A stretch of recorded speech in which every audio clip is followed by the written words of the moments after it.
Hi, welcome to the class.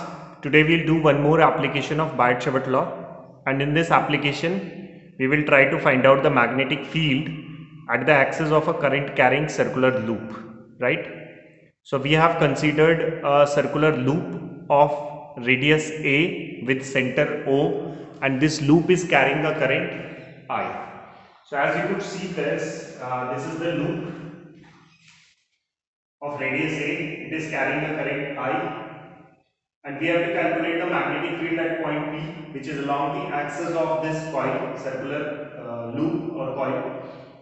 And the method which we will follow is the Biot-Savart law. So what we have done, we have taken a current element here, and we have taken a current element here. Now mind you that this coil is not placed on this board. It is actually placed like this, perpendicular to this board.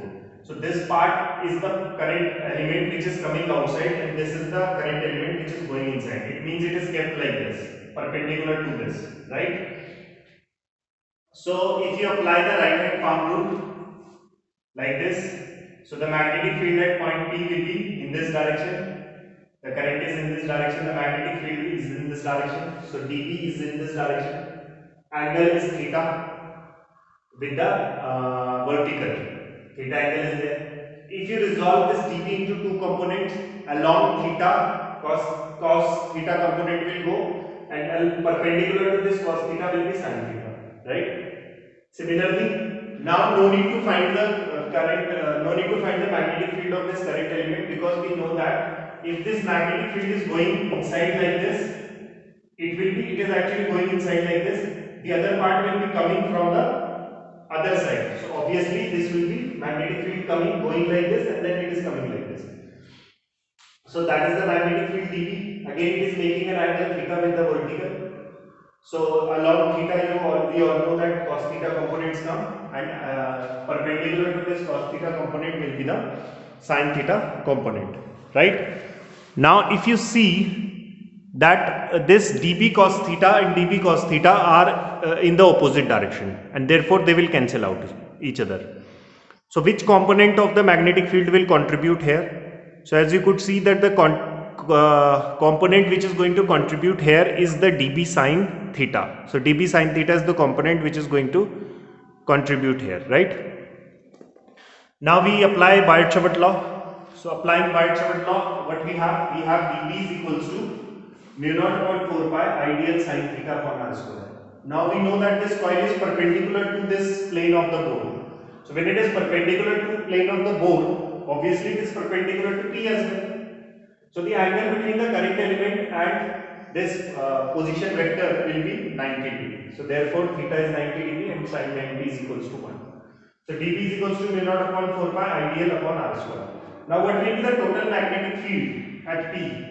So B net total magnetic field will be sin theta, because cos theta component will cancel out each other. Now what you will do, you will put up the value of dB here.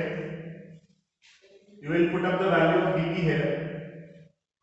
So if you put up the value of dB here, what will come? B net is equals to mu naught upon 4 pi IDL upon r square into sin theta.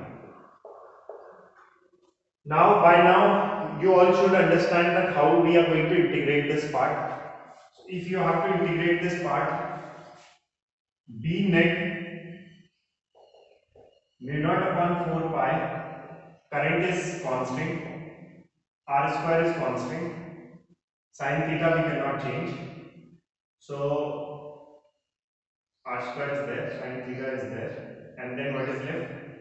dl, right? Now this is a circular loop, current carrying loop. So B net is equals to mu naught upon 4 pi I upon r square into sin theta into 2 pi r, because integration of this dl will give you L, and L will be the length. So what is the length of this circular current carrying loop? The length of this circular current carrying loop is 2 pi r, which is the circumference, right? So if you put 2 pi r there and you try to solve this, what you will get? This r will cancel this, 4 pi 0.5, 2, 1, 2, 2. So B net will be equal to mu naught upon 2 R I and then into sin theta. Now we all know the value of the sin theta. We can calculate it using the trigonometrical ratio. If I calculate the value of sin theta, so if I calculate the value of sin theta, what will come? Okay. Okay. Oh, actually, I should put the value of sin theta first, and then I should solve it. Just a second, I will do it again.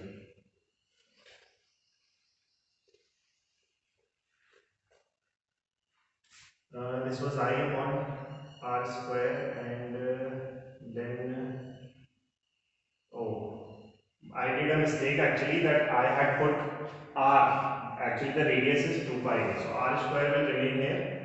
Sin theta will come, and then integration of dl will come. So B net will be equal to mu naught upon 4 pi I sin theta upon r square, and then this will be L, that will be 2 pi A. R is not the radius actually, A is the radius, and by mistake I have put R is the radius, so that was error there. Now you put the value of sin theta. So if this is the theta angle, perpendicular will be this, because in front of angle we have perpendicular. This is base and that is hypotenuse. So what will come? Sin theta is equals to perpendicular upon hypotenuse. So mu naught upon 4 pi I sin theta will be A upon R. This is perpendicular, that is hypotenuse. A upon R square into 2 pi A. R into R will be R cube. I shall remove this now. So this will be R cube mu naught upon 4 pi R cube mu naught I upon 4 pi. Pi is there? No, pi is not there. Pi will be cancelled out. 4 R cube and then I. 2 will also go. I'm sorry, I'm doing this 2. This 2, 1, 2, 2. This 2 won't be there. So it will be A upon R mu naught I upon 2 R. This is the value of sine, and then A will remain. So it will be A square. Right? Now if you apply Pythagoras there, and try to find out the value of R in terms of A and X. So what will be the value if you try to apply the Pythagoras? So that would be, we all know R square is equals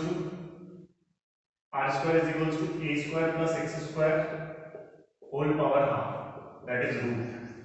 This will be the value of R square. So now if I try to put the value of R square there, what I will get? B net is equals to mu naught I A square upon 2, and then A square plus x square, A square x square to the power half, and then whole power 3, because this cube is there. So I had put the value of R, instead of R you will write this and then whole power 3. So B net will be how much? B net is equals to mu naught I A square. This power will get multiplied in this 2 A square plus x square whole power 3 by 2. So this is the magnetic field around the axis, where you could see we got mu naught I A square to A square plus x square whole power 3 by 2. Right?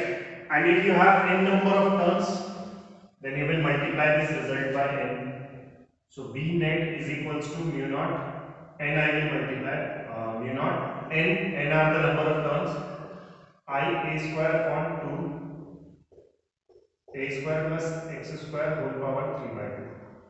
This will be for n number of terms.